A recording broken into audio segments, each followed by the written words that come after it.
2024 में मस्तिष्क वृद्धि और महाशक्ति प्रयोगों के लिए एक युवा परीक्षण विषय ज़ीटा भारतीय सीमा के पास एक रूसी जैव चिकित्सा सुविधा से भाग जाता है। सुविधा का कमांडर उसे वापस पकड़ने के लिए सैनिकों को तैनात करता है। इस बीच गोवा में इनाम के शिकारी फ्रांसिस थियोडोर अपने दोस्त कोल्ट 95 के साथ गोवा पुलिस के तहत अपराधियों को पकड़ने का काम करता है। मामलों को जटिल बनाते हुए फ्रांसिस की पूर्व प्रेमिका एंजेला और उसकी साथी एक्सेलेरेटर प्रतिद्वंद्वी इनाम शिकारी हैं। ज़ीटा अब गोवा में फ्रांसिस का सामना करता है और उसका पीछा करना शुरू कर देता है। कोल्ट को एक इनाम लक्ष्य को मारते हुए देखने के बाद ज़ीटा एंजेला के साथ शरण लेता है, लेकिन फ्रांसिस द्वारा जल्दी से वापस ले लिया जाता है।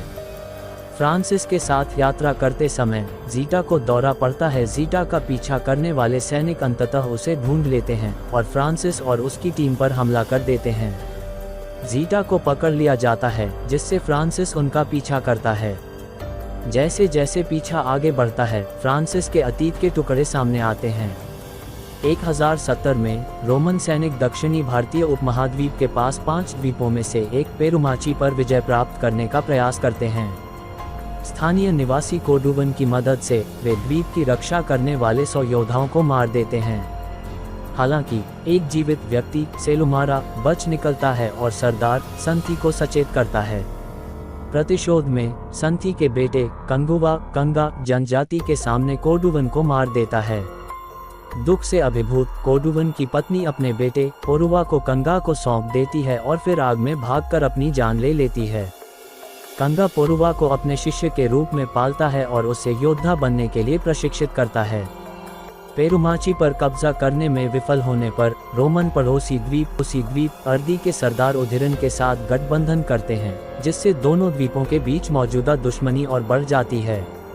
उधिरन के 2 बेटे कंगा और उसके कबीले पर हमला करते हैं। संघर्ष के दौरान पोरुवा कंगा को चाकू मार देता है। इसके बावजूद कंगा अपनी चोटों पर काबू पा लेता है, उधिरन के बेटों को हरा देता है और बाद में पोरुवा को ढूंढ लेता है। वह उसे वापस पेरुमाची ले जाता है, लेकिन कबीला दोनों को निर्जन डाक आइलैंड में निर्वासित कर देता है। डाक आइलैंड पर कंगा और पोरुवा एक दूसरे के करीब आते हैं और एक मजबूत बंधन बनाते हैं।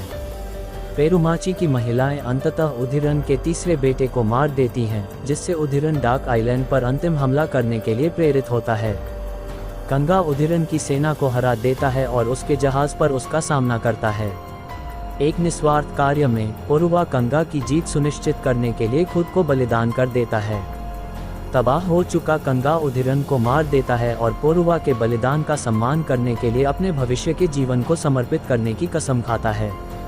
उधिरन की वंशावली के खत्म हो जाने के बाद उसका नाजायज बेटा रथांगसिन, जो एक रखेल से पैदा हुआ था, बदला लेने की कसम खाता है।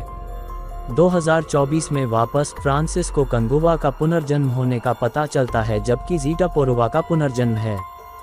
फ्रांसिस उन्हें खोजता है और ज़ीटा जिस विमान में है उस पर हमला करता है। वह ज़ीटा को वापस ले आता है और एक संक्षिप्त क्षण होता है जब कंगा उसे अपने नियंत्रण में ले लेता है।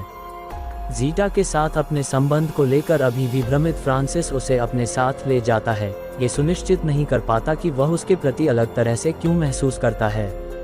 इस बीच सुविधा के कमांडर रयान को रथांगसिन का पुनर्जन्म होने का पता चलता है। अपने पिछले जीवन से पूरी तरह वाकिफ कमांडर ज़ीटा और फ्रांसिस को व्यक्तिगत रूप से पकड़ने का फैसला करता है।